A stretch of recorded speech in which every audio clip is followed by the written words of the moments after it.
Hello children. Okay, now let us deal with economics chapter number 2, sectors of Indian economy. So what are the sectors in India which are responsible for economic growth of India? We are going to deal with those sectors in detail. So sectors of the Indian economy. In an economy, people are engaged in various types of activities. An economy is the sum total of all economic activities of the people, society or country. So what is an economy? An economy is the sum total of whatever economic activities which people of that particular country are doing, or a society is doing, or a country is doing. Farmers cultivate, for example, farmers cultivate their fields, laborers do wage work, teachers go to school, doctors care for the sick in hospitals, shopkeepers are busy in their shops, etc. We see people engaged in a variety of jobs. Every person in the society has to do some sort of economic activity to earn money in order to survive.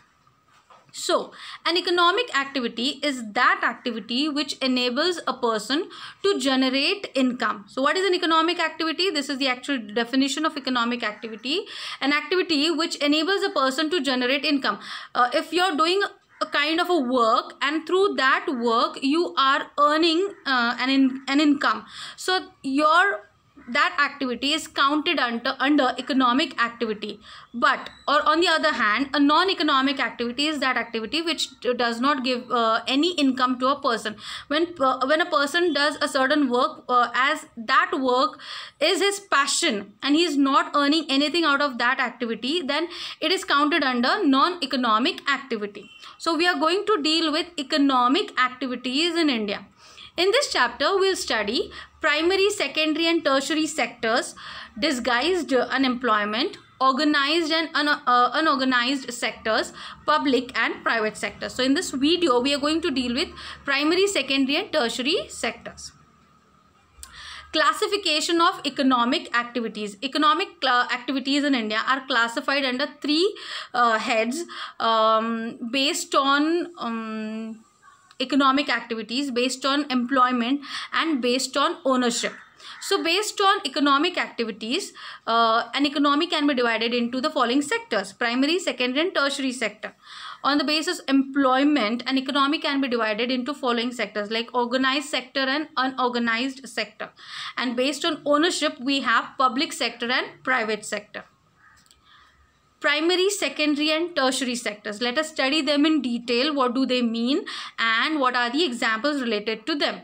Primary sector, it involves those activities in which goods are produced by making use of natural resources such as land, water, rainfall, etc. We have dealt about all these things. So you people have basic knowledge about it because we have already learned about it in our geography chapter number 6, manufacturing industries.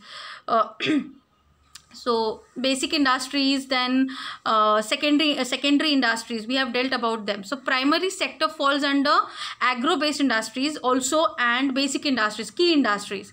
So all agriculture related activities are included in this sector. So it is also known as agriculture and related sector. Other activities included in this sector are fishing, dairy, animal husbandry, forestry, mining, etc. For example, production of cotton plant, wheat, mining of iron ore, etc. comes under primary sector. Secondary sector, it involves those activities in which the goods produced in the primary sector are modified into some other form for consumption. It usually involves manufacturing of new goods using natural products. This sector is also known as the industrial sector as it deals with manufacturing. For example, production of cloth using the cotton plant, production of sugar from the sugarcane. You can relate it with the manufacturing industries to have a better idea about it. Next is tertiary sector. It involves those activities that supplement and support the activities of the primary as well as secondary sectors. No production activities are undertaken by this sector. Tertiary sector doesn't go through any production activity. So it is not a production sector, but it is a service sector. This sector offers services such as banking, transport, storage, communication, etc. It is also known as the service sector. It also includes the services of doctors, teachers, lawyers, accountants, administrators, computer professionals, etc.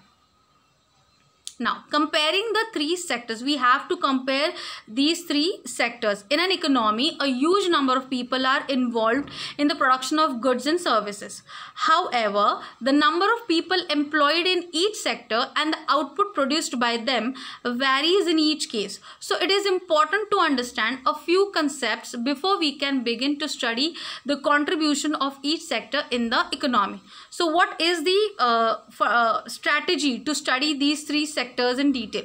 So, distinction between the intermediate goods and the final goods, gross domestic product, that is GDP, historical change in sectors. So, let us deal with distinction between intermediate goods and final goods. What do you mean by intermediate goods? These are those goods which are used to produce other goods. Therefore, they move from one stage of production to another in the process of manufacturing final goods. For example, wheat, sugarcane, iron rods, etc. They are counted under intermediate goods. Final goods. These are those goods which are meant for use by the final consumer. That means we. In other words, goods that reach the consumer are called final goods. For example, automobiles, clothes, processed foods, etc. Gross domestic product, that is GDP. It refers to the sum total of value of all the final goods and services produced in all the sectors of an economy during a year. So GDP is counted at the end of the year, the total value, the sum total value of all the final goods which are produced in India. In India, the measurement of GDP is done by the central government. Which body of the government deals directly with GDP? Central government, with the help of various government departments of all states and union territories. Historical change in sectors. A certain pattern has been observed in all the developed economies. First stage, that is agricultural activities. Agricultural activities are formed the most significant part of an economy and employed the most number of people. Second stage, an agricultural sector grew and was able to produce more than sufficient quantities of products for use by the consumer. Some people employed in this sector began to move towards the manufacturing or the industrial sector. It gained more significance in terms of production and employment.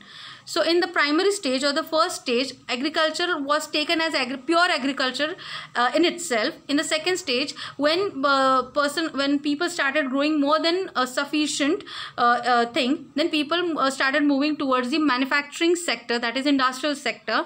And in the third stage, with great advances in science and technology, in the past 100 years or so, economies across the world saw the rise of the services sector. In almost all the developed economies, the tertiary sector has now become the most important sector in terms of total production. So this is the historical change in the sectors. Rising importance of the tertiary sector. Why tertiary sector has been given more importance? We have the graph is there in front of us. We can study in 1970-71. All the sectors had equal importance, but in 2010 and 11, tertiary sector has got more importance as compared to primary and secondary sector. Over the last 5 decades, Indian economy has experienced a tremendous growth of the tertiary sector. In the year 2010 and 11, a tertiary sector replaced the primary sector as the largest producing sector in India. Reasons for the growth of tertiary sector in India. What are the reasons why tertiary sector has got so much importance in India? Reasons are, first, provision of basic services by the government. As India is a welfare state, the government is responsible for providing services like healthcare, education, post and telegraph, police station, legal services, defense, banking, public transport, insurance, etc. to the public. Second reason is development of primary and secondary sectors. Growth in these two sectors necessitates the demand for services of the tertiary sector to ensure proper working of all these sectors together. Third reason, increase in income of the people. With the increase in income, people start demanding more and better services in terms of entertainment, recreation, healthcare services, education, etc. Fourth reason, advances in science and technology. Innovations in these fields have led to the creation and development of new services. The demand for such services has risen rapidly in the last 2 decades. So these are the reasons why tertiary sector has been given so much importance in India. Reasons for the growth of a tertiary sector, but it must be remembered that the growth of tertiary sector does not imply a uniform growth across all the industries of this sector. There are services such as shopkeeping, retail and wholesale, repairing, transport, etc., where the level of growth as well as income is not as high as the level of growth experienced in industries that require a highly skilled and educated force. So this can be a drawback. So we should not be giving so much importance to only one sector, that is tertiary sector. We have to remember that primary and secondary sectors are equally important as compared to tertiary sector. And after all, tertiary sector is dependent on primary and secondary sector. So equal importance should be given to those sectors also. Okay, so we have discussed in this video economic activities dependent on the primary, secondary and tertiary sectors of activities in our country, and why tertiary sector has been given more importance. We have also compared these three sectors based on distinction between intermediate goods and final goods, GDP and historical change in sectors. So we are going to study further classification in our next video.